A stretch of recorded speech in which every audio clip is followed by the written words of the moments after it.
بسم الله الحمد لله والصلاة والسلام على رسول الله وعلى آله وصحبه من والاه. بینندگان عزیز و گرامی، السلام علیکم و رحمت الله و برکاته. در خدمت شما بزرگواران هستیم با برنامه دفاع از سنت. همونطور که مستحضر هستید، ما در این برنامه در مورد تدوین سنت صحبت میکنیم، تدوین احادیث پیامبر اکرم صلی الله علیه و سلم در قرن اول. ما در هفته گذشته در مورد همین موضوع صحبت کردیم، ولی کاری که صحابه انجام داده بودن. امروز میخوایم به تدوین سنت در همون قرن اول ولی توسط علمای بزرگ تابعین بریم. در خدمت جناب دکتر عبدالحمید عالی هستیم. جناب دکتر، السلام علیکم و رحمت الله و برکاته. خیلی خوش اومدین به برنامه. و علیکم السلام و رحمت الله و برکاته. من هم خدمت شما و تمام بینندگان عزیز و گرامی عرض سلام و ادب دارم. جناب دکتر، ما در مورد تدوین حدیث در زمان صحابه صحبت کردیم و الان میخوایم همونطور که هفته قبل قول داده بودیم به بینندگان عزیز، میخوایم در مورد تدوین سنت در همون قرن اول صحبت بکنیم، ولی کاری که توسط بزرگان تابعین صورت گرفته. میخوام بدونم در زمان تابعین، بزرگان تابعین، چه کاری برای تدوین سنت صورت گرفته؟ چه اقوالی از اونها نقل شده؟ آیا این رویه نوشتن احادیث پیامبر اکرم صلی الله علیه وسلم از زمان خود ایشون و بعد از در زمان صحابه ادامه داشت یا اینکه متوقف شده؟ میخوام ببینیم آیا این نوشتن سنت همین گونه پیوسته اومده تا به علمای حدیث برسه یا اینکه توقفی وقفه چیزی در اون بوده که افرادی بیان و تشکیک وارد بکنن به نوشتن احادیث پیامبر اکرم صلی الله علیه وسلم. سوال بسیار بجایی است، نه بلکه پایی که صحابه ریخته بودند و اساس و بنیادی که اونا گذاشته بودند برای تدوین سنت دیگه در اصل تابعین قابل حد و حصر نیست. اینقدر این قضیه وسعت و گسترش پیدا کرد.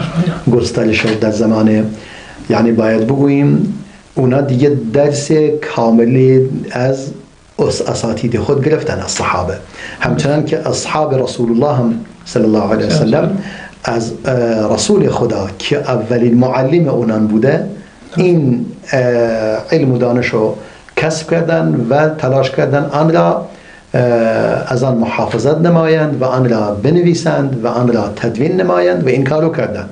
در نتیجه شاگردان صحابه هم همین کار را انجام دادند که همون تابعین باشند.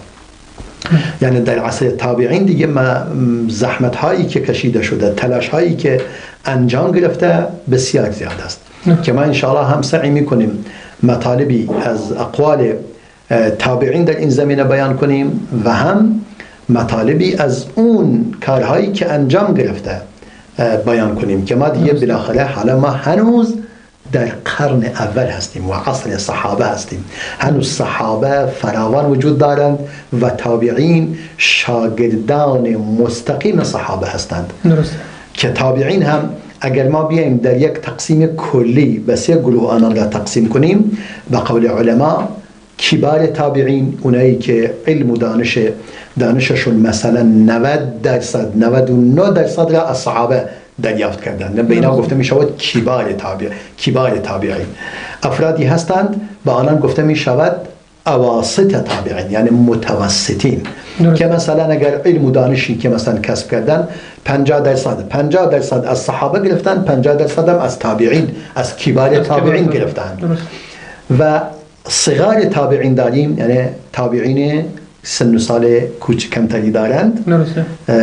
که صحابه کمتری رو دیدن. بله، اونا تعداد کمتری از صحابه دیدن. در نتیجه ممکنه 20%، 30%، 40% از علم و دانش را از صحابه گرفتند و بقیه 70% یا بگوییم 60% از علم و دانش را از تابعین گرفتند، از کبار تابعین و اواسط تابعین. درسته. در نتیجه وقتی که ما اینو نگاه میکنیم، پس ما هنوز راه طولانی در پیش داریم در عصر کبار تابعین، عصر اواسط تابعین و عصر صغار تابعین، و اینها مطالب بسیار قشنگ و زیبا و تلاش‌های بسیار زیبایی در این زمینه داشتند. درسته. اگر ما بتونیم مثلا به خاطر مثلا به عنوان نمونه هایی از آن ذکر کنیم، یعنی اونا تلاششون بر این بوده، تشویقشون بر این بوده، بر پایبند شدن به سنت و حفظ سنت و نوشتن آن و تحقیق در تثبت کنن که آیا این حدیث واقعا حدیث صحیحی است، اون شخص این حدیث را روایت می کند واقعا شخص مورد اعتمادی است و حتما این را از شیخ خودش شنیده. یعنی اینا مطالبی بودن که ما قبلا به صورت مفصل این مسائل بیان نموده ایم. درست. و مطالبی که مثلا امام خطیب با سند خودش از چندین طریق از امام شعبی روایت می کند، عامل شعبی که یکی از بزرگان تابعی است و تمام محدثین از امام شعبی حدیث را روایت می کنند. می فرماید اگر حدیثی را شنیدی، چیزی را شنیدی، آن را بنویس، حتی اگر چیزی نیافتی بر روی دیوار آن را بنویس، آن را ثبت کن، اون بهتر است برای شما از اینکه حتی اگر در صحیفه بنویسی، یعنی اینکه تو روی دیوارم بنویسی برایت بهتر است، چون شما هر روز به آن نیاز دارید، مانند یک تابلو جلوی چشمت باشد. نگاه کن علمای تابعین این چنین یاد آوری میکردن که روی دیوار جلوی چشمت نوشته شود، همیشه هر روز آن را ببینید و آن را تکرار کنید تا فراموش نکنید. سبحان الله. میفرمود فإنك تحتاج إليه یوما ما، روزی بالاخره به آن نیاز خواهید داشت. یا مثلا امام حسن بصری میفرماید علم به هیچ چیز راه دیگری نیست برای حفظ علم و ثبت علم بهتر از نوشتن آن. بعدا فرمود انما نکتبه لنتعاهده، ما به خاطر این میخواهیم بنویسیم تا از آن نگهداری کنیم، تا از آن حفاظت کنیم، بهش مراجعه کنیم، از دست نرود، ضایع نشود و همیشه باقی باشد. و امام سعید بن جبیر میفرماید من داشتم، شاگرد امام ابن عباس است، سعید بن جبیر یکی از بزرگان تابعین است که در راه دین خدا گردنش از تنش جدا شده. سعید بن جبیر. حجاج بن یوسف ثقفی متاسفانه اولا به شهادت رساند. که امام سعید بن جبیر میگفت طاغی به حجاج بن یوسف میگفت طاغی، سرکش. میگه من داشتم هر چیزی را از امام ابن عباس میشنیدم از علم و دانش، آن را مینوشتم در برگه‌ای که در دست داشتم تا کاملا اون برگه را پر میکردم، سپس ثم اکتب فی ظهر نعلی، وقتی که دیگه ورقی چیزی برام باقی نمیموند روی پشت کفش ها و نعلم را می نوشتم، یعنی همون بالای کفش اونجا می نوشتم که فراموش نشو، بالاخره تا به جایی برسم بالاخره در ورق آن را ثبت کنم. ثم اکتب فی کفی، اگر اونو پیدا نمی کردم روی کف دستم می نوشتم. یعنی به هر صورتی اونا خواستن اون چیز حفظ کنن تا در جای بهتری آن را محافظت کنند و آن را حفظ کنند. این گونه علمای تابعین برای تدوین سنت تلاش میکردند. یا صالح بن کیسان میفرماید منو زهری با هم جمع شده، با هم بودیم و طلب علم میکردیم با هم. ما گفتیم سنن را می نویسیم، یعنی هرچی از سنت بالاخره خوندیم آن را می نویسیم. فكتبنا ما جاء عن النبي صلى الله عليه وسلم، شروع کردیم به نوشتن آنچه از رسول الله نقل شده.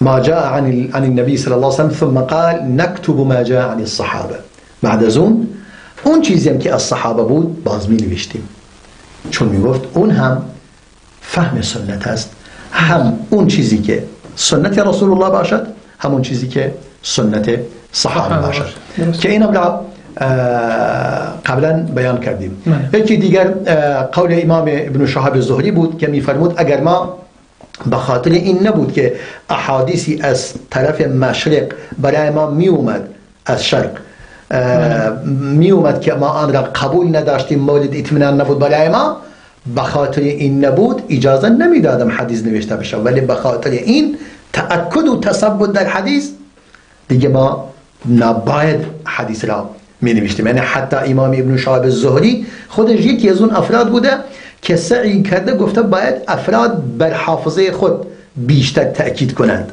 اما در اینجا چون احتمال قاطی شدن با احادیث ضعیف وجود دارد پس باید ثبت شود تا ببینیم این از کجا اومده و از کجا نقل شده و راویش چه کسی است. درست.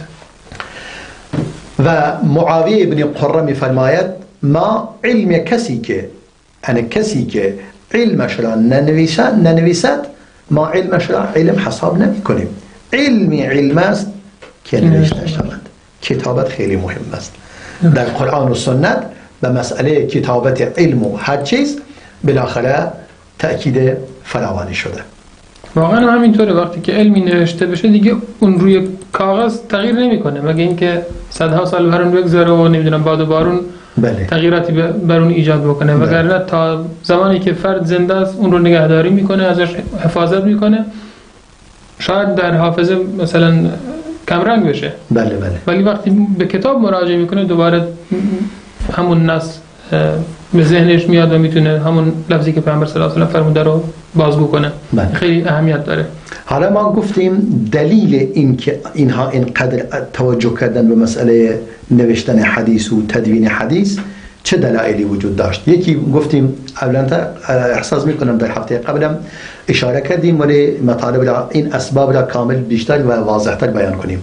یکی سببش این بود که روایت فراوانی منتشر میشد در میان مردم، هر کسی مطالبی را بیان میکرد و سندها دیگه طولانی میشدند چون هرچی مثلا عصر متأخرتر میشد بالاخره تعداد راویان بیشتر می شود. من از فلانی شنیدم، اونم از فلان تا صحابه برسد و برسول الله بالاخره طولانی می شد و اسم راویان بالاخره تعدادشون بیشتر می شد، کنیه هایشون مختلف بود، نسبشون، همه اینها مهم بود تا شناسنامه دقیقی برای تک تک راویان داشته باشند. این فلان مثلا اسمش عبدالله است، پدرش مثلا محمد است، مثلا پدر بزرگش مثلا سلیمان است. حالا مثلا وقتی که اینو نگاه میکنید کنیهش مثلا ابو محمد است یا ابو مثلا ابراهیم است مثلا.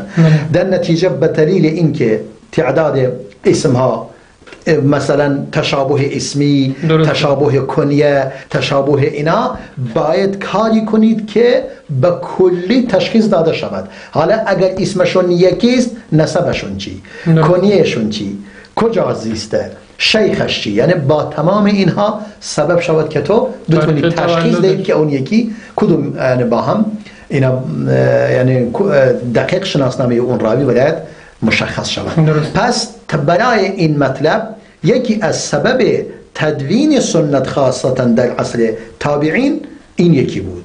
یکی دیگر این بود بسیاری از حافظان سنت دیگه فوت کرده بودن از صحابه و از بزرگان تابعین و ترس این داشتن که اگر این قضیه ادامه پیدا کند احادیث زیادی از دست ما میره. همچنان که سبب مثلا جمع قرآن در زمان ابوبکر الصدیق شهادت حافظین قرآن، بله 70 نفر از حفاظ قرآن در جنگ یمامه شهید می شود و دیگه این سبب شد که صحابه ترسیدن به شدت، گفتن باید ثبت شود. نگاه میکنی همون سبب می شود که طابعین هم مسئله را احساس مسئولیت بیشتری کنند و همون دلیلی که سبب شد قرآن را جمع آوری کنند در عصر امام ابوبکر الصدیق به صورت کاملا، آخر اونجا تدوین شده بود درست، ولی میخواستن همه را کاملا جمع آوری کنند و همه کناری هم قرار بگیرد. درست. و در عصر امام عثمان یک جمع آوری دیگری انجام میگیرد که مثلا به لهجه قریش نوشته شود و قرائات بسیاری از اون قرائات دیگر که غیر از لهجه قریش باشد اگر اختلاف داشتن کاتبان در آن باید اون یکی حذف شود و بقیه که همه بر آن اتفاق دارند نوشته بشه مثلا. این هم به خاطر اینا بود که این مشکلی پیش نیامد و وقتی که دیدن مسلمانان دارن بعضی میگن قرائت من بهتر از قرائت شماست، گفتن پس باید ما برای اینم فکری بکنیم که صحابه این کارو انجام دادن. پس به خاطر حمایت سنت اونا تلاششون بر این بود که باید این احادیث جمع آوری شود. و یکی دلیل دیگری این بود ملکه حفظ دیگه مثل قبل نبود، ضعیف شده بود. درست. چرا؟ چون الان دیگه کتاب پیدا شد، نوشتن پیدا شد، مردم کمتر تاکید تمرکز میکنن روی حفظ. مثلا مثل امروز، تا قبلا این موبایل ها نبود و این چیزها نبود، انسان مثلا تو خونه شماره تلفن ها داشت می نوشت. بله. تمام شماره تلفن تمام اقوام و قوم خویش همه بلد بودیم. درست. حفظ داشتیم. بله. ولی الان دیگه نگاه همه چیز راحت شده، دیگه کسی یک حتی شماره تلفنی هم حفظ نداره، شماره تلفن خودش هم حفظ نمیکنه. درسته. چه برسد شماره تلفن خانمش، زنش، بچهش هیچ بلد نیستیم. درسته. یعنی سبب شد این که بالاخره هر چی کار آسانتر می شود، انسان ملکه حفظش کمتر می شود و اهمیت توجه کردن به اون مسائل خیلی کمتر می شود. حالا اونم میگه ملکه حفظ ضعیف شد، کتاب فراوان شد، منتشر شد بین مردم و علوم مختلف فراوان شد و اینها همه سبب شدن که بالاخره در این عصر کتابت فراوان شود. یکی دیگر از اسباب نوشتن حدیث در عصر تابعین خاصتا که خیلی گسترش زیادی پیدا کرد، وجود بدعت بود. بدعت های زیادی ظهور پیدا کردند، دروغ منتشر شد. پس به خاطر حفاظت از سنت و نگهداری از سنت، صحابه تابعین تلاش کردند که این علوم رسول خدا صلی الله علیه وسلم به صورت مکتوب نگه دارند و از آن حفاظت کنند. درست. اینها همه مسائلی هستند که صحابه برای آن تلاش کردند. و حالا مثلا اگر ما بیاییم نمونه های از این مسائلی که در عصر تابعین انجام گرفته بیان کنیم، همین که الان گفتیم امام سعید بن جبیر علم و دانش امام ابن عباس را ثبت میکرد در صحیفه. این یکی از اون صحیفه هایی است که مستقیم و بدون واسطه سعید بن جبیر رحمه الله از امام ابن عباس نوشته و آن را ثبت کرده به اسم صحیفه. صحیفه او صحف سعید بن جبیر، صحیفه یا صحیفه های سعید بن جبیر که از امام ابن عباس نقل کرده که این شاگرد عبدالله بن عباس بوده. یا مثلا صحیفه بشیر بن نهیک که از امام ابو هریره و غیر از ابو هریره آن را نوشته بود. این هم یک صحیفه دیگر از اون صحیفه هایی بود که در اصل تابعین نوشته شده و از صحابه یعنی گرفتن شاگردان صحابه بودن. بشیر بن نهیک این هم یکی دیگر از اونا. یا صحیفه مجاهد بن جبر، اون هم شاگرد عبدالله بن عباس، شاگرد عبدالله بن عباس که میفرماید ابو یحیی کناسی میفرماید کان مجاهد یصعد بی الى غرفته، میگه مجاهد منو با اتاق خودش میبود بالا، انگار با پله میرفتن بالا تا با اتاق خودش اونا میبود، فیخرج الی کتبه، اونم کتابهای خودش را برای من بیرون میآورد، فانسخ منها، منم میومدم دقیقا از کتاب نوشته های او نسخه برداری میکردم، همون نوشته هایی که از امام ابن عباس گرفته بود و دریافت کرده بود. این هم یکی دیگر از چیزی بوده که در عصر صحابه بوده. یا صحیفه ابی زبیر محمد بن مسلم فرزند تدرس مکی که شاگرد جابر بن عبدالله بوده که نسخه ای از او و از غیر از جابر هم روایت می کند. اون هم یک صحیفه به اسم صحیفه ابی زبیر.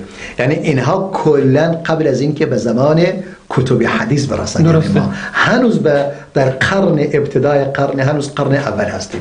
واقعا این خیلی مهمه که مردم اینها رو بدونن. واقعا خیلی اصلا نشنیدن مردم تونستن بنویسن، کتاب ها نوشتن، احادیث رو جمع آوری کردن. بله بله. برای همین شبهه‌ای به ذهن مردم متاسفانه وارد میشه و بعدش هم چون جوابی براش پیدا نمی‌کنن متاسفانه دنبال حرفای این افراد میافتن. بله، مشکل این است در زمینه سنت کار کم نشد، خیلی کم کار شده و خیلی در مناطق خودمون مخصوصا در مناطق تو ایران به این مسائل خیلی توجه نشده در واقع و مردم به همین خاطر افرادی دارن پیدا می شوند و در مورد سنت ایراد می گیرند و به سنت طعنه وارد می کنند و ایراد وارد می کنند و شبهه وارد می کنند و بقیه هم چون هیچ در این زمینه اطلاعات کافی ندارند میگویند تمام نمیتونن به اینا جواب نمیدهند و تمام شد رفت، در حالی که اگر کسی میخواهد به سنت ایراد وارد کند همون ایرادی هم به قرآن باید وارد کند، هیچ فرقی نمی کند. اگر میگی این قرآن صحابه جمع آوری کردند خیلی خوب، این سنت هم صحابه جمع آوری کردند. درست. این قرآن اگر میگی از طریق صحابه به تابعین رسیده و تابعین به اتباع تابعین رساندند، همین سنت هم همین بوده. صحابه به تابعین رساندند، تابعین هم به اتباع خودشون رساندند و اتباع تابعین هم به بالاخره ائمه حدیث و مصنفین حدیث رساندند. تمام دیگه این چیز عجیب و غریبی نیست. حالا اینکه مثلا گفته شده مثلا برای جمع‌آوری قرآن مسئله اهمیت بیشتری داده شده، این حق خودش بوده دیگه. در عصر وحی بوده و رسول خدا صلی الله علیه و سلم وحی بر او نازل می شده و افرادی را مأمور نموده برای به عنوان کاتب وحی. کاتبین وحی را کتابت می کردند، می نوشتند و بعدا این نوشته ها به صورت یک مصحف یا یک قرآن در نیومده بود که اینجوری در یک جلد مشخص باشد. یک مقدار بسیار زیادی از اوراق و از چرم و از شاخه خرما و از درخت و حتی روی استخوان و روی همه اینها نوشته شده بود. یعنی اینجوری نبود که شما خیال کنید از صحیفه های بود، نه خیر، کل اینها نوشته شده بود. در زمان وقت صدیق همه اینا را به صورت در اوراق معینی قرار دادن، روی یا چرم نوشتن یا روی ورقه نوشتند و کاملا به صورت یک کتاب مدون و درست در آورده شد و بالاخره تکمیل شد. و سنت هم به همین صورت بوده. در عصر رسول خدا صلی الله علیه و سلم تعدادی از صحابه به دستور رسول خدا صلی الله علیه و سلم این کار انجام میدادند به اجازه او و گاهی خود او دستور میداد که بنویسید، ازش محافظت کنید. کسی میگفت آقا من اینو برایم بنویسید، میگفت برایش بنویسید دیگه، لازم دارد، ضرورت است. در نتیجه با سنت قولی و سنت تقریری و تأییدی و سنت عملی بسیاری بالاخره این سنت تثبیت شد در عصر صحابه و در عصر تابعین اهمیت بیشتری به آن داده شد و در عصر اتباع تابعین دیگه به صورت کامل تمام اون چیزهایی که از در گذشته وجود داشت و نوشته شده بود و دوباره بازبینی شد و آپدیت شد از نو. دوباره با راویان حتی دیگه تنها به نوشته ها هم بسنده نمی کردند که باید نوشته و مخصوصا شنیداری خیلی برایشون مهم بود، چون اون چیزهایی که در عصر تابعین نوشته شده بود برای این بود که در حافظه نگهداری شود. به همین خاطر اونا بیشتر ترکیز و تأکیدشون بر اون چیزی بود که در حافظه نگهداری شده و به صورت دقیق حفظ شده و بعداً با اون چیزی که در نوشته ها وجود داشت مطابقت داشت. درست. دکتر تشکر میکنم. یک میان برنامه میبینیم خدمت شما و بینندگان عزیز و گرامی برمیگردیم و ادامه مباحث رو در خدمت شما خواهیم بود. بینندگان عزیز پس از دیدن یک میان برنامه با ما باشید.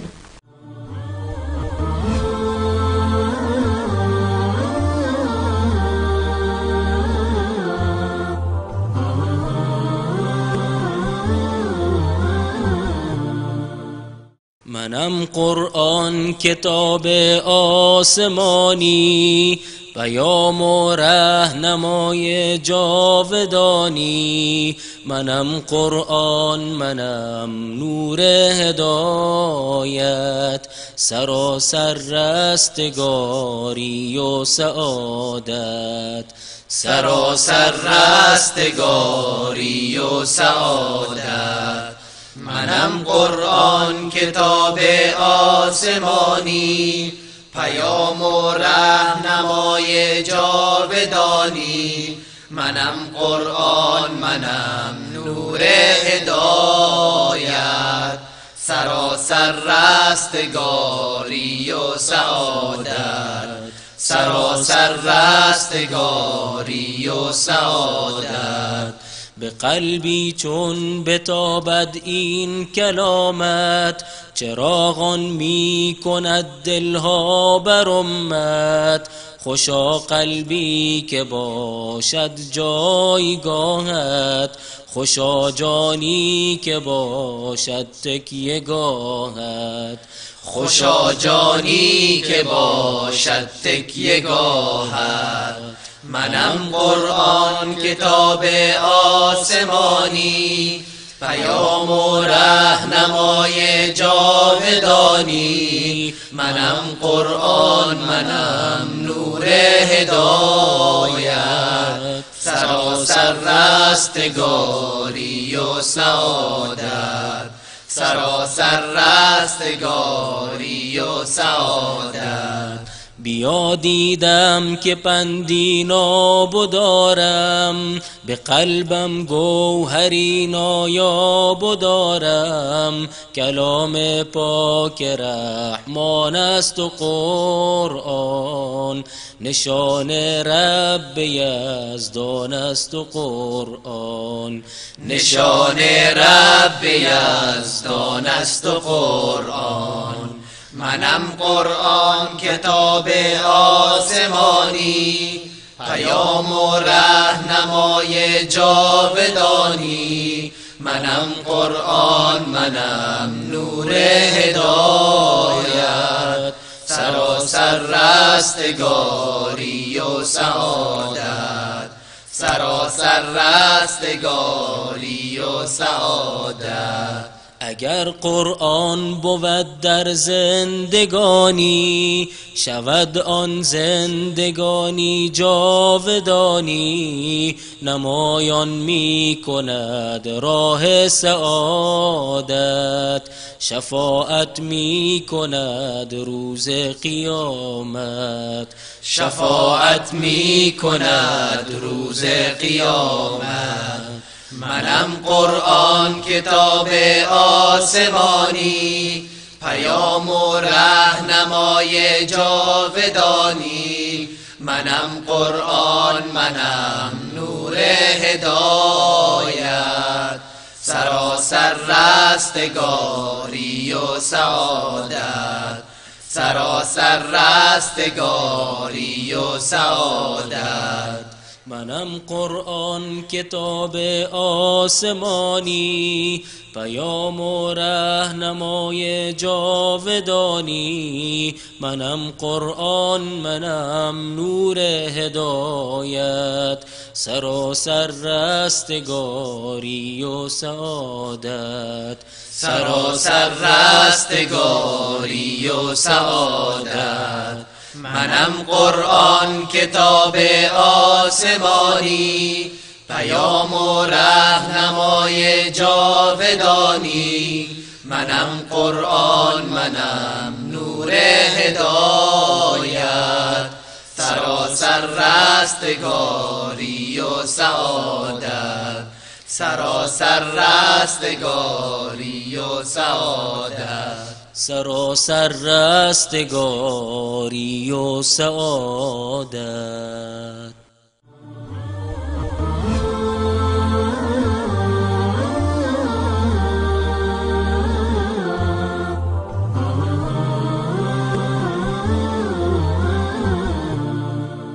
با سلامی دوباره خدمت شما بینندگان عزیز و گرامی، در خدمت شما هستیم با برنامه دفاع از سنت و در خدمت جناب دکتر عبدالحمید عالی هستیم با موضوع تدوین سنت. در بخش اول برنامه جناب دکتر فرمودن که تابعین به صورت بسیار گسترده تری قضیه تدوین و کتابت حدیث رو انجام دادن و پیگیری کردن این منوال رو، و بسیاری از صحیفه ها مثل صحیفه سعید بن جبیر و بشیر بن نهیک و فلان و فلان وجود داشته و از شاگردان صحابه بودن این بزرگان. جناب دکتر، آیا به همین چند نفر خلاصه میشه این نوشتن حدیث در زمان تابعین؟ نه، مسائل خیلی فراوان است. در واقع نکته خیلی زیباست و مسائل خیلی زیاد است. یعنی ما هم که داریم اشاره میکنیم فقط به نمونه های از آن اشاره میکنیم، نه این که ما بگوییم دیگه دقیق از این بیشتر نبوده، نه. مسائل خیلی زیاد است. از جمله مثلا صحیفه زید بن ابی اونیسه رهاوی مطرح است، یکی از بزرگان تابعی که در عصر صحابه آن را تدوین نموده و نوشته. یکی دیگر صحیفه ابی قلابه که هنگام مرگش وصیت می کند که این صحیفه به ابو ایوب سختیانی داده شود، که دیگه ابو قلابه یکی از بزرگان حدیث است و تمام محدثین از امام بخاری و بقیه امام مسلم و ابو داود و ترمذی و نسائی و ابن ماجه همه ازش حدیث روایت کردن. ابو ایوب سختیانی مشهور. و صحیفه ایوب بن ابی تمیمه خود سختیانی هنم، یعنی خود ابو قلابه وصیت می کند بعد از مرگش این صحیفه به ایوب سختیانی داده شود و خود ایوب سختیانی هم برای خودش صحیفه ای داشته که این هم از بزرگان تابعی است. یعنی اینها همه ثابت می کنند که در واقع این بزرگان به مسائل تدوین سنت خیلی اهمیت دادند. یا صحیفه هشام بن عروه بن زبیر. هشام فرزند عروه است، عروه هم فرزند زبیر است. زبیر صحابی، زبیر یکی از عشره مبشره است. عروه ابن زبیر که میشه برادر یعنی فرزند خواهر ام المؤمنین عایشه. بله. زبیر یعنی همسر زبیر خواهر ام المؤمنین عایشه بوده و دختر ابوبکر صدیق بوده، رضای خدا بر همهشون باد.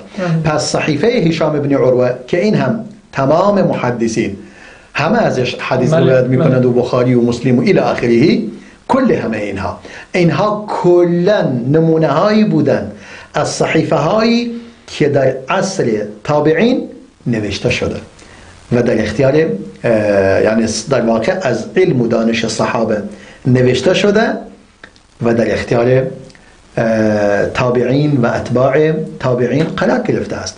یعنی کبار تابعین در اختیار اواسط تابعین قرار دادن و اواسط تابعین هم در اختیار صغار تابعین و البته دیگه مال کبار تابعین هم برای اواسط میشن، برای صغار تابعین میشه و مال اواسط هم که برای صغار تابعین میشه مشخص است. و همه این علم و دانش را بالاخره آنان جمع‌آوری کردند و اینها نمونه هایی بودند که از سنت جمع‌آوری شده و این اساس دوم و بنیاد دوم بعد از صحیفه هایی که از صحابه جمع‌آوری شده بود، این هم یک مجموعه دیگر و یک شالوده دیگر هست برای جمع‌آوری سنت در بعدن که انجام میگیرد، یعنی به صورت قطعی انجام میگیرد در قرن، چون دیگه بحث تدوین سنت به صورت مفصل و مرتب و ابواب بندی و تصنیف بندی و اینا در قرن دوم و سوم انجام میگیرد. اما در قرن اول اینها نمونه های فراوانی هستند از علم و دانش که جمع‌آوری شده.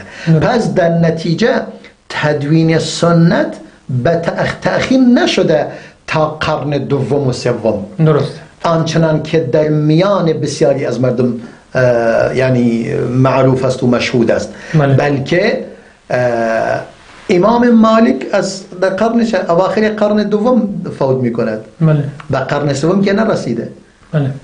امام ابو حنیفه که در وسط قرن دوم فوت کرده، به هر صورت البته اون در سنت تلاش زیادی نداشته در جمع‌آوری سنت و تدوین سنت و اینا، ولی امام مالک که دیگه مثل خورشید میتابد و همه میشناسند.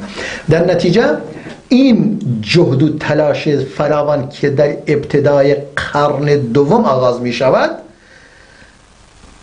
قبل از اون شالوده دیگر داشته، هم از صحابه و هم از تابعین.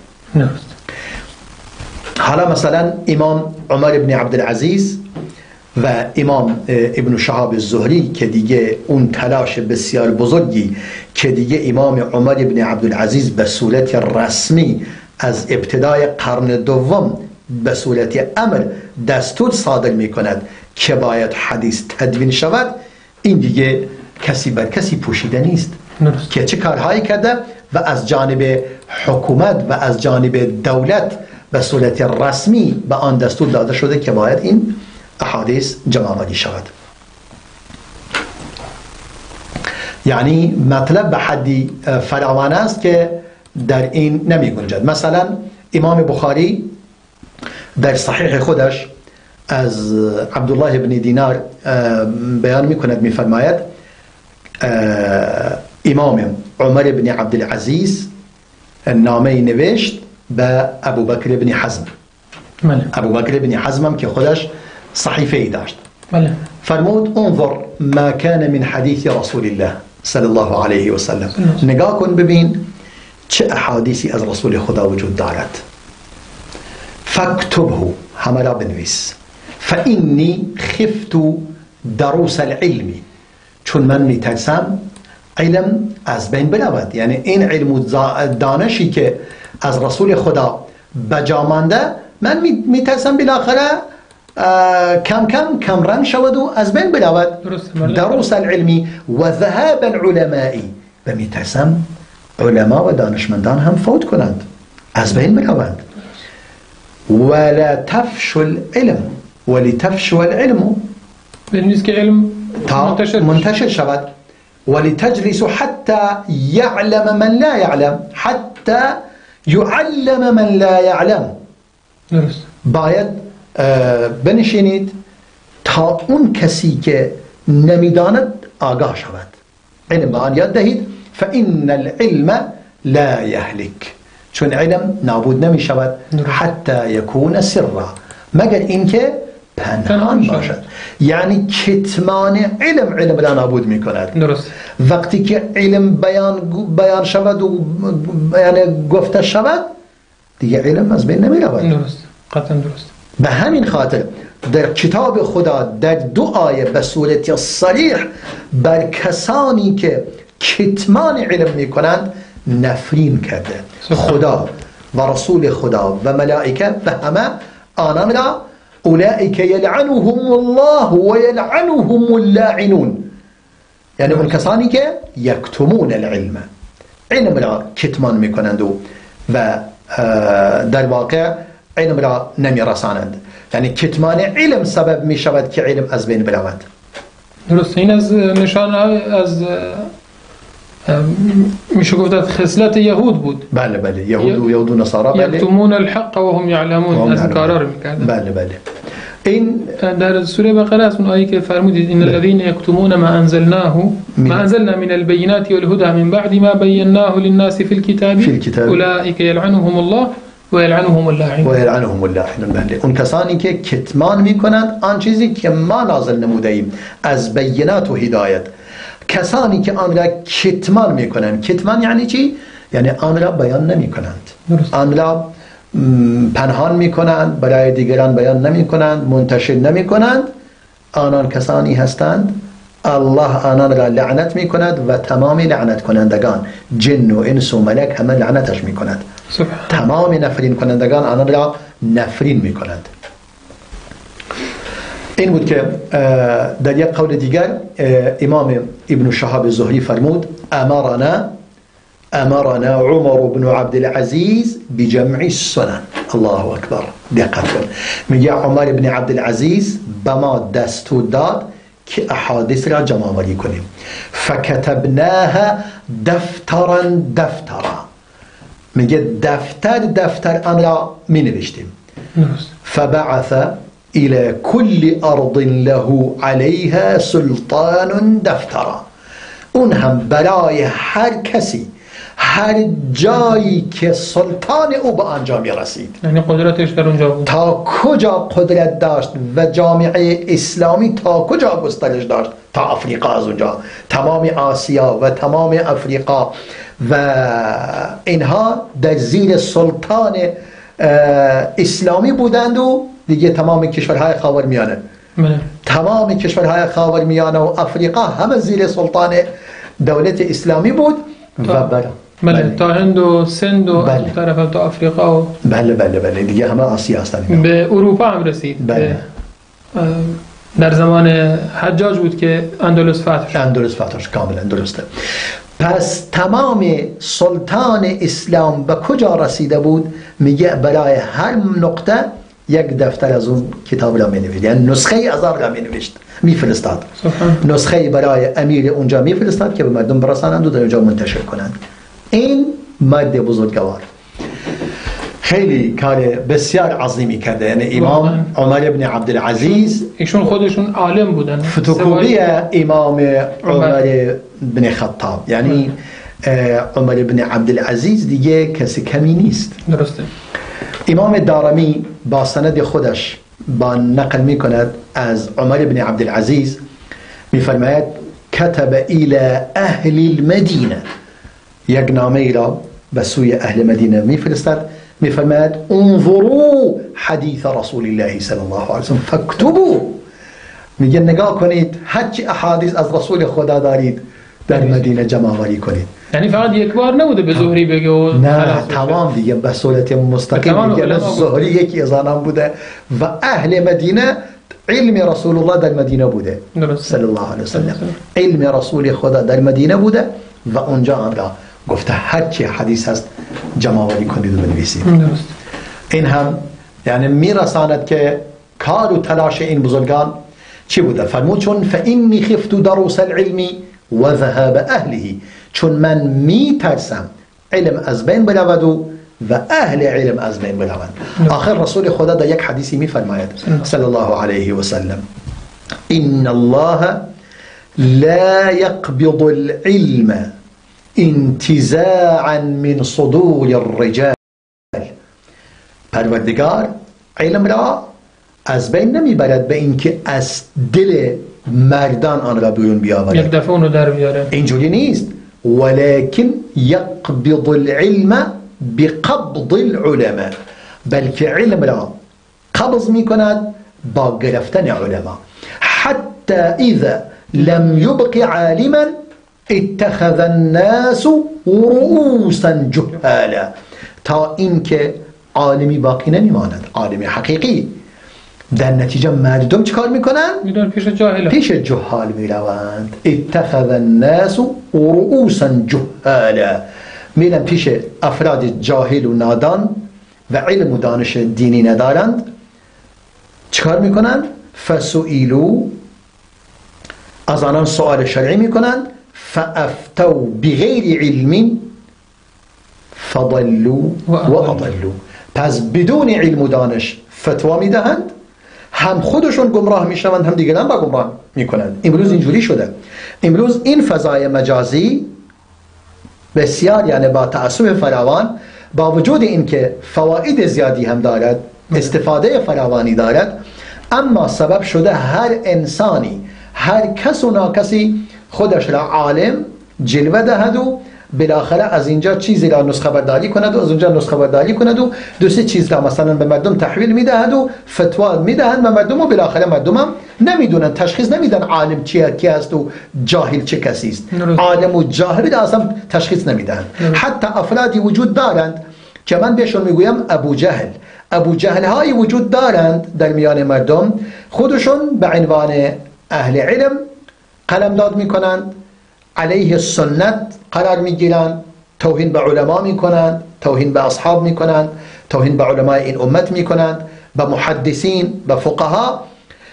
داریم وقتی که دارن صحبت میکنند چند تا آیه را حفظ کردند و تکرار میکنند و احادیثی هم که خودشون قبول دارن بیان میکنند، در حالی که خود اون اهل صاحب اون کتابی که اون محدثی که اون احادیث را جمع آوری کرده و آن را نوشته و تألیف نموده، آن را کافر میدونه، مسلمان نمیدونه، اما از آن استفاده میکند به خاطر هوای نفس خودش. مردم هم اینقدر نادان هستند، دنبال این افراد را میفتند، احساس میکنید این افرادی هستند که بالاخره علم دارند، در حالی که هیچی ندارد. یعنی شما بگو یک عالم از علماء این امت به من معرفی کن که شما پیش او درس علم خونده باشید، ندارد. پس این است که رسول الله فرمود صلی الله علیه و سلم علم پروردگار از دل مردم بیرون نمی آورد، بلکه علم را با از بین بردن علما از مردم میگیرد. اگر علما مردند علم هم با خودش میره. پس امام عمر بن عبدالعزیز فرمود من میترسم علم از بین برود و اهل علم از بین بروند و فوت کنند. پس هرچی علم و دانش دارید از علم رسول خدا صلی الله علیه و سلم آن را جمع آوری کنید. این به اهل مدینه فرمود. سبحان الله. اینا مسائلی بودن که خیلی قشنگ و زیبا در این زمینه. یا مثلا امام ابن عبدالبر با سند خودش روایت می کند از امام مالک، می فرماید اول ما دون العلم ابن شهاب الزهری. اول ما دون العلم یعنی اولین شخصی که علم را تدوین نمود امام ابن شهاب زهری بود. یعنی امام مالک می فرماید اولین کسی که علم را تدوین نموده به دستور خلیفه مسلمانان، به دستور امیر مسلمانان و حاکم مسلمانان، وگرنه علم و دانش که همچنان که گفتیم مثال آوردیم و ذکر نمودیم همه تدوین شده بود. اما تدوین به این معنی مرتب و منظم و تصنیف نشده بود. این که تصنیف شود و مثلا ابواب بندی برایش تعیین شود و ابواب مثلا احادیث مربوط مثلا به علم در یک جا، مربوط به ایمان در یک جا، مربوط به مسائل احکام طهارت و احکام نماز و روزه و الی آخره، اینا بهش میگن تصنیف، یعنی صنف بندی، تقسیم بندی، موضوع بندی، ابواب بندی. اینها دیگه در وقت زمان امام ابن شهاب زهری آغاز شده و به صورت رسمی. یعنی این تدوین منظور این نیست که قبل از اون تدوین نبوده، اینجا دستور رسمی و حکومتی برایش صادر شده و اولین کسی بوده که آن را تدوین نموده. اینها مسائلی هستند که باید ما هوشیار باشیم و دقت کنیم که با اون نمونه هایی که ذکر کردیم ثابت شد که در زمان صحابه نوشته شده. درست. بله. اینا نمونه هایی بودند که من در این زمینه تونستیم به آن اشاره کنیم و آن را ثابت کنیم که در عصر تابعین آنچنان مسئله تدوین سنت ادامه داشته که انشاءالله ما تلاش میکنیم در بخشای آینده به تدوین سنت در ابتدای قرن دوم شروع کنیم. یعنی تقریبا تا اینجا ما قرن اول را به آخر رسانیده ایم و در آخر قرن اواخر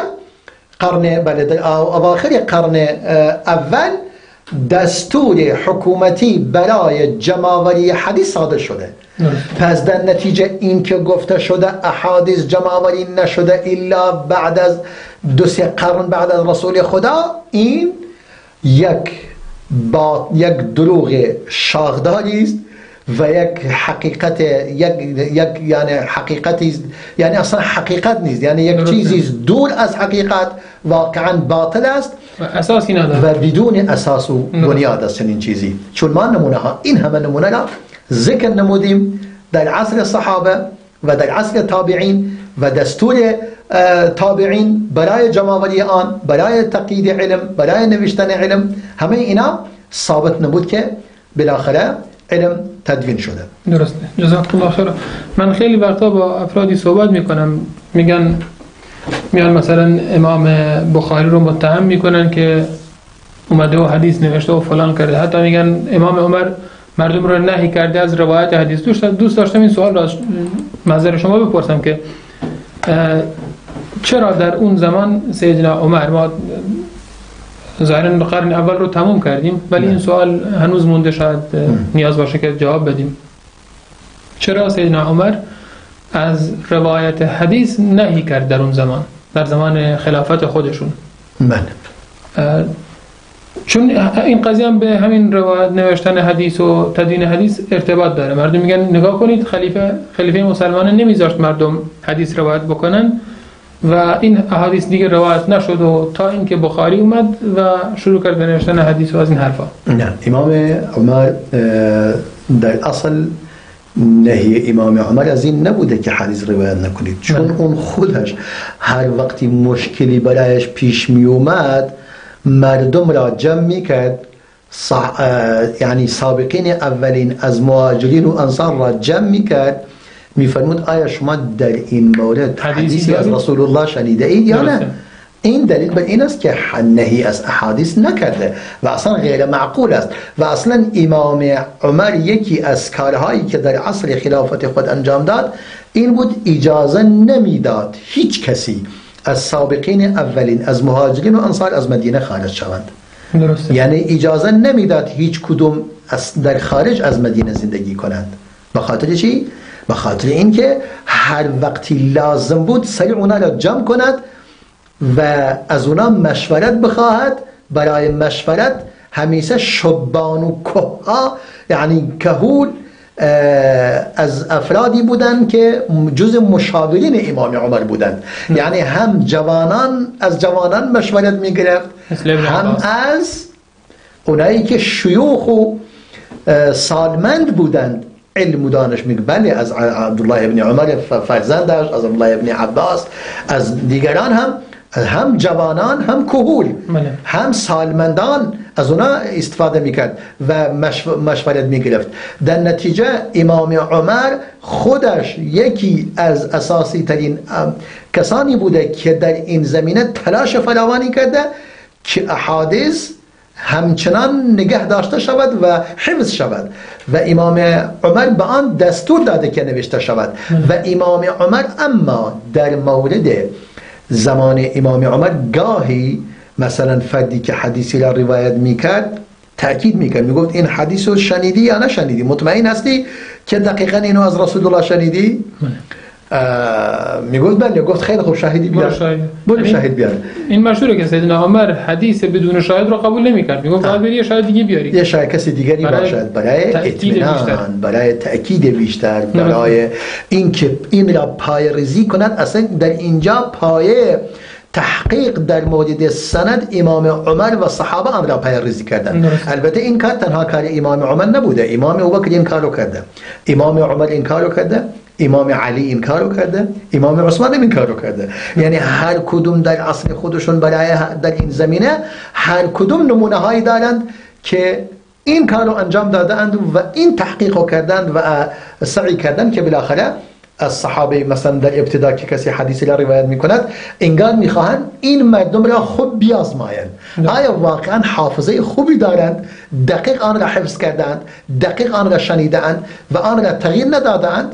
وقتی که یکی دیگر میاد، دو تای دیگر میاد، سه تای دیگر میاد، همه بیان میکنن، دیگه تمام، میگه واقعا ما افراد خوبی داریم. میگه پس من دارم این علم به من نرسیده، اونها بیشتر از من استفاده کردن و علم و دانش بیشتری به دست آوردن که من ازش غافل بودم، من مشغول بازار بودم، کار بودم، اینا اومدن پیش رسول خدا علم دریافت کردند صلی الله علیه و سلم. در نتیجه هیچ صحابه‌ای نهی نکرده از روایت حدیث به صورت مطلق، بلکه اونا فقط برای تثبت بیشتر، برای تأکید بیشتر این کار رو انجام میدادن و اون احساس مسئولیت میکرد. میگو ببینم این شخصی که حدیث را روایت میکند آیا واقعا درست شنیده؟ تأکید میکرد. بله دیگه، نهایتا با یک صحابه دیگر، دو تای دیگر، سه تا نگاه میکنه، همه درست ده، همه اینو شنیدن از رسول الله. تمام دیگه خیال راحت میشد. یعنی اینا در ابتدا این کارها رو انجام دادن تا این اصول و ضوابط گذاشته شود. دیگه بعدها کسی اجازه به خود ندهد اگر حدیثی مطمئن نیست آن را بیان کند. به همین خاطر بسیاری از صحابه وقتی که حدیثی را نقل میکردند میگفتند او کما قال رسول الله. مثلا امام انس بن مالک میفرمود رسول الله اینو فرموده. بعدا وقتی که خودش بعد میگه او کما قال رسول الله، یا همون لفظی که خودی او فرموده. شاید من این لفظ من کمی تغییر کرده باشد، ولی همون معناست. آره همون چیز یا اون چیزی که خود او فرموده. بله این خیلی زیاد این از صحابه این را بیان میکردند. پس و مثلا همین که ابو هریره میگوید تنها هیچ کسی به اندازه من از رسول الله حدیث نشنیده، اما من مشکلی که داشتم من فقط به حافظه خودم تأکید میکردم، اما عبدالله بن عمر آن را می نوشت. پس در این نتیجه نگاه میکنی او بیشتر از من حدیث دارد. چرا؟ چون او می نوشت. پس یعنی ابو هریره هم احادیثی را که مطمئن نبوده که مثلا دقیق میتونه نقل کنه دیگه نقل نکرده. اون احادیثی که 100% متوجه بوده که فرموده رسول الله بوده صلی الله علیه و سلم و دقیقاً آنچنان که شنیده حفظ کرده همون رو بیان کرده. احادیثی هم بوده که نگفته دیگه. درسته. و احادیثی هم بوده که مثلا از ترس کتمان علم بیان کرده. بله. از ترس اینکه نه مبادا علم را کتمان کند. درسته. جناب دکتر ما 5 دقیقه به پایان برنامه وقت داریم. اگر در این 5 دقیقه صحبتی هست یا خلاصه‌ای دوست دارین ارائه بفرمایید، در خدمت شما هستیم. والا من دوست دارم بحث قرن دوم بسپارم به جلسه بعد وگرنه مطالب فراوانه در این زمینه که آغاز کنیم، ولی من چون این مورد یعنی دوست دارم که به موکول شود به جلسه بعد این را بیان نمی کنم. اما مطلب اصلی همین است که ما به این نتیجه رسیدیم تا اکنون. تا آخر قرن اول ما به این نتیجه رسیده ایم که تدوین حدیث در زمان رسول خدا صلی الله علیه وسلم آغاز شده و ادامه داشته در عصر صحابه برای همدیگر بیان کرده اند، نوشته اند و خلفای راشدین ابوبکر صدیق، عمر فاروق، ما تأکیداتی در مورد آنان داشتیم که حتی در زمان امام عثمان بن عفان، تمام اینها نگاه میکنیم خودشون مطالبی کتابهای را می نوشتند و آن را برای عاملان خود می فرستادند برای جهات مختلف. یعنی همون کاری که عمر بن عبدالعزیز انجام داد امام ابوبکر صدیق هم انجام داد. درسته. ابوبکر صدیق مثلا احکام زکات و نصاب زکات و احکام زکات و زکات مخصوصا سن شتران و مثلا زکات و اینا که خیلی چیز بسیار مشکل و مهمی بود. بحث و حدیث زکات که اصلا حدیث بسیار مفصل و طولانی و امام ابوبکر خودش روایت میکند آن را برای تمام والیان خود فرستاده به مناطق مختلف تا این به صورت نوشته آنان را می نوشت و به همه برای والیان خود می فرستاد. همچنان که امام عمر بن عبدالعزیز دستور می دهد به امام ابن شهاب زهری و بسیاری از اهل علم از اهل مدینه و علمای دیگر دستور می دهد حدیث را که می نویسند آنان را نسخه برداری می کنند و برای هر منطقه نسخه می فرستند. اینم در عصر صحابه وجود داشته. پس یعنی ما با این توضیحاتی که تاکنون بیان شده باید یک دیدگاه دیگری داشته باشیم نسبت به تدوین سنت که قبلا نداشته ایم و قبلا بسیاری از مردم خلاف آن را فکر میکردن و تصورشون بر این نبوده که اصلا صحابه حدیثی نوشته باشد یا دستوری در این باشد، در عصر تابعین باشد، در قرن اول احادیث نوشته شده باشد. در اینجا کاملا با این وسائل در واقع تمام اون شبهه هایی که خاصتا این خاورشناسان و این مستشرقین در میان مردم منتشر کرده اند و بسیاری از مردم نادان و کم علم و کم دانش و کسانی که از تاریخ اسلام آگاهی چندانی ندارند و از تاریخ سنت آگاهی زیادی ندارند اونا مطالب اونا را گرفتند و دارند دوباره تکرار میکنند بدون اینکه هیچ علم و دانشی نسبت به آن داشته باشند، بدون اینکه تحقیقی کرده باشند که آقا ما برگردیم ببینیم در گذشته چگونه بوده و از کی ما نوشته هایی و صحیفه هایی که در اختیار ما وجود دارد در چه عصری وجود دارد. چجوری ما بیاییم راحت این حرفی که مثلا یک آقای مستشرق، یک آقای خاورشناسی که کینه اسلام به دل دارد، یعنی او در واقع حقد و کینه اسلام را دارد و میخواهد اسلام را تضعیف کند و میخواهد شبهه وارد کند به مسلمانان و مسلمانان نسبت به مسائل دینشون به مراجع دینشون دچار شک و شبهه کند. خودشون که هیچی ندارن، چی برایشون باقی نمونده، سندی ندارند، هیچی ندارند، میخواهند مسلمانان را دچار شک و شبهه و حیرت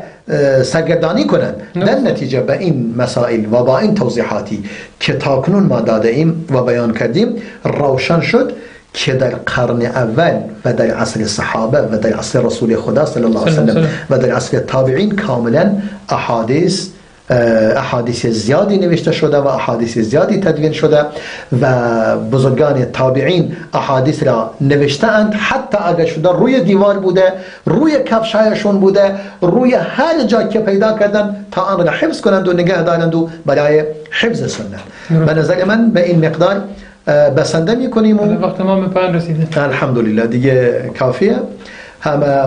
همه شما را به خداوند بزرگ و ذوالجلال میسپارم. جزاکم الله خیر جناب دکتر، خیلی از فرمایشات شما استفاده کردیم، از حضورتون تشکر میکنیم. بینندگان عزیز و گرامی از اینکه برنامه ما رو دنبال کردید تشکر میکنم و امیدوارم در هفته های آینده هم با ما باشید و این مبحث رو با ما باشید ادامه بدیم تا ببینیم که تدوین سنت پیامبر اکرم صلی الله علیه و چگونه صورت گرفته و چگونه بتونیم از سنت پیامبر اکرم صلی الله علیه و دفاع بکنیم در مقابل کسانی که شبهاتی نامعقول و نابجا به این سنت پیامبر اکرم صلی الله علیه و وارد میکنن. تا دیداری دیگر و برنامه دیگر شما بزرگواران رو به الله متعال میسپاریم. السلام علیکم و رحمت الله و برکاته.